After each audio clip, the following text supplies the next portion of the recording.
It's a great honor once again to talk to you, Professor Issa. I will give a short introduction to our viewers. Professor Issa Shiviji is the director of the Nyerere Resource Center and the Tanzania Commission for Science and Technology in Tanzania.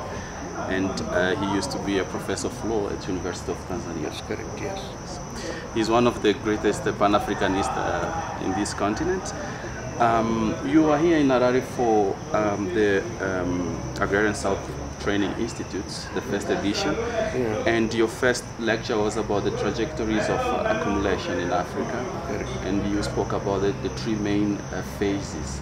Can you kind of shortly describe the features that characterize those phases?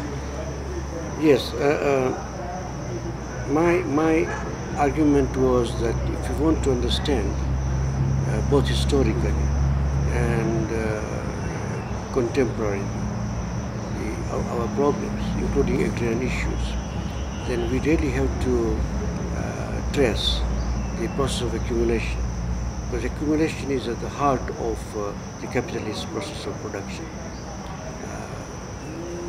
And the three important phases, which I very briefly touched on. The first phase I talked about longue durée, meaning that over a very long period of history.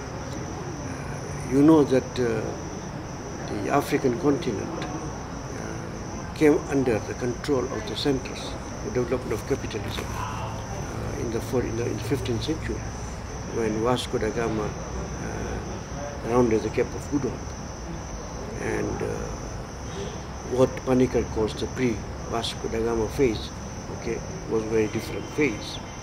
And with the arrival of Vasco da Gama, that's where we get the European capital invasion of the continent. And this is one continent which was affected on the west coast by the notorious slave trade, which literally depopulated the continent and left its mark for a long period of time. And on the east coast, the previous civilizations, for example, the Swahili civilization on the eastern coast, was destroyed. And I characterize this the phase of primitive accumulation of capitalism. Because people forget that capitalist development in the north did not just happen internally.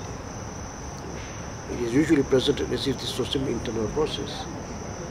Capitalism was right from the beginning a global process. And to the development of capitalism in the north, the continents of Africa, Asia, Latin America played a big role. For example, there is an excellent thesis by Eric Williams called Capitalism and Slavery, in which he shows, this was published in 1940s, in which he shows that the slave trade directly contributed development of capitalism, in the Americas, the Caribbean, and in Europe. So this is a phase which I call the phase of primitive accumulation of dominant, meaning that the centers accumulated capital and invested it, by literally robbing the people from the continent. So the labor which was made to work on the plantations actually robbed from the continent. The continent was robbed. Besides the fact of continent being robbed of the various treasures and wealth and so on and so forth. So this is called primitive accumulation in the classical sense in which Marx used it. In the longue durée. In the longue durée. And the second phase, which is colonialism, I said that this is where now, instead of taking the labor from the continent, the European capital invaded and set in these areas. And so the process of primitive accumulation continued. For example, by evicting producers from land and alienating it or giving it to white settlers, and thereby creating labor reservoirs, which labor, the very cheap labor, was used on the settler plantations. But also by introducing peasant production into the commercial circuits, okay, by commercializing it, which also there was intense exploitation, which I explained in the lecture. So by introducing the commodity economy, okay, that is to say, you produce something for sale, okay, it introduced the possibility of the second type of accumulation, which we call accumulation for expanded reproduction. Okay?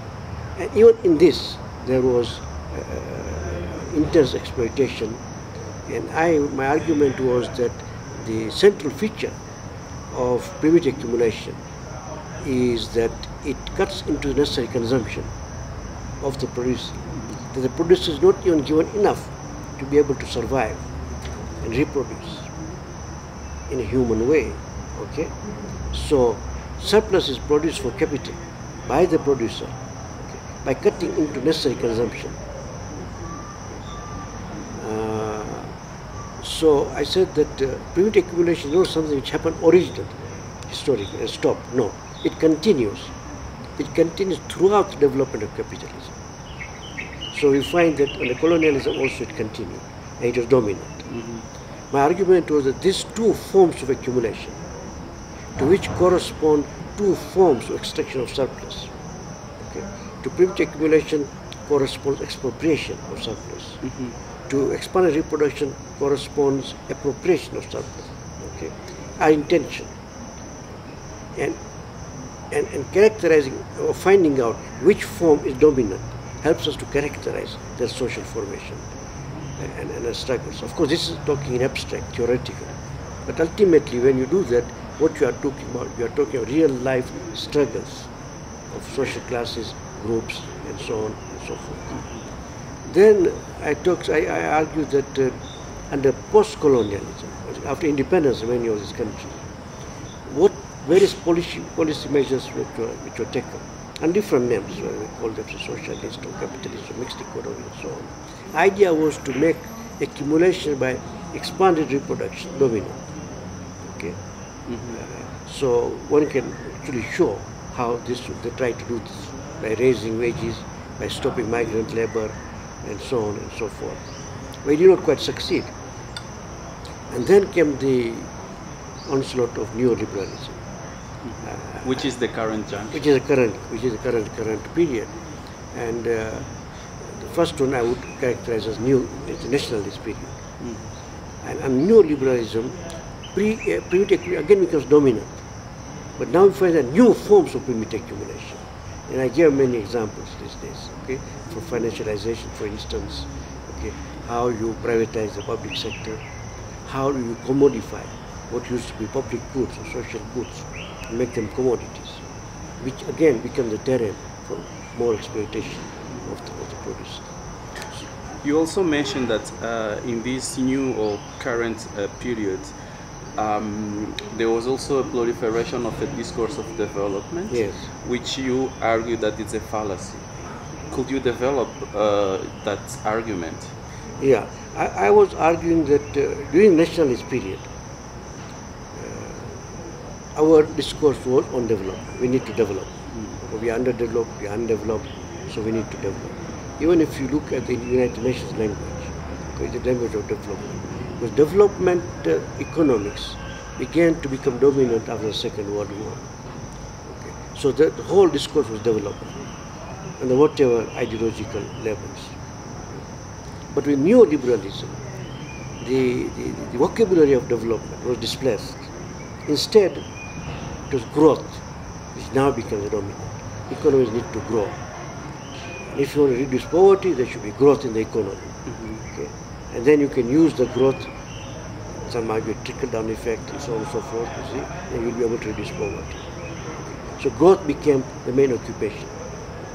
And my argument was actually, if you examine growth, if you examine this discourse, its deeper structures, it reproduces the processes of underdevelopment, the process of exploitation.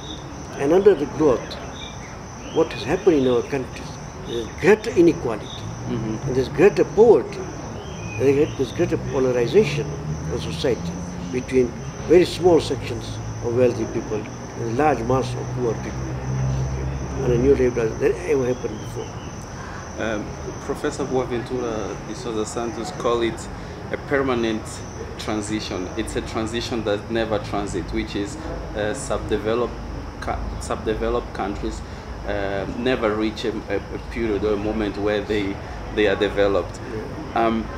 In your article, the 1980 article, you argue that there is exploitation of small-scale peasants or of the peasantry that end up benefiting or contributing to the surplus of the various exploiters. Yes. How can a kind of a poor, low-product peasant be exploited, right, and contribute to the accumulation of surplus?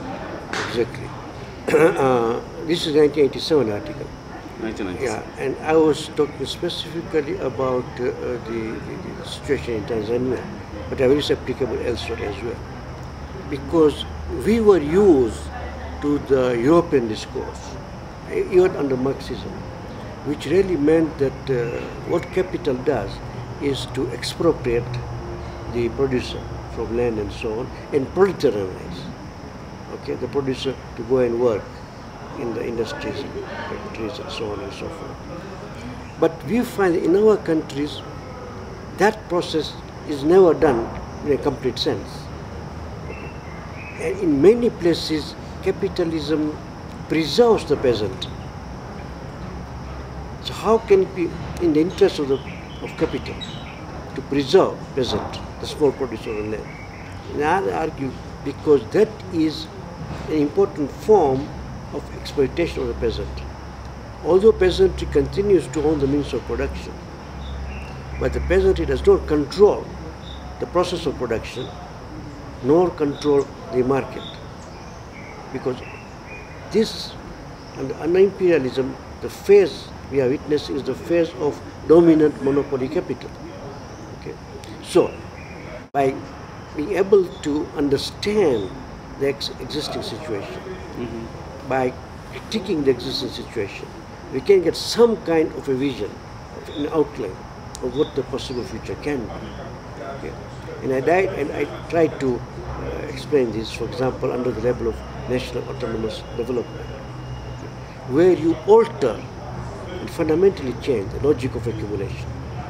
Instead of accumulation taking place in the centers and the periphery being the site of surplus extraction, okay, we have to change that so the accumulation takes place internally, okay, and accumulation takes place from below. So whatever surplus is produced is accumulated in the very agrarian structure and within the country. And it stays. Okay, yes, and then of course it can push genuine development. And for that, number of things are important. Who will do it? What kind of state you need to do it? Right? This becomes an important issue because these are processes of struggle, of class struggle. Yes. Okay. But we live in a moment where the state has been reduced by capital to minimum kind of administrative and bureaucratic kind of activities. Can we rely on the state today? Yes, that is true. Okay, that is what has happened to the state under neoliberalism. Okay, and the state under neoliberalism actually becomes an instrument to facilitate private accumulation. Yes. Okay. Facilitate accumulation in the interest of capital, in the interest of international capital, imperialist capital, and in the interest of compradorial capital within, meaning small elites, both the political interests and the business side. So obviously you cannot have that kind of state. And when I talk of state, I'm not talking about institutions of the state. Yes. Okay? I'm talking of state as the organ of a particular class. For the kind of state which we need to work on those lines is a state which will be dominated politically by some kind of coalition of popular forces, okay, or popular classes, okay, at the heart of which will be working people. Okay. Now you ask me whether socialism is alternative. Yes, okay, socialism is alternative, but these are the paths towards socialism. It's not immediate socialism, yes, the path towards socialism. Thank you, Professor, for Thank talking you. to me. I hope you you produce important material in your center to help the young scholars and the young activists to learn from history, but also envision a brighter future for the continent. Thank you. My hopes are the same.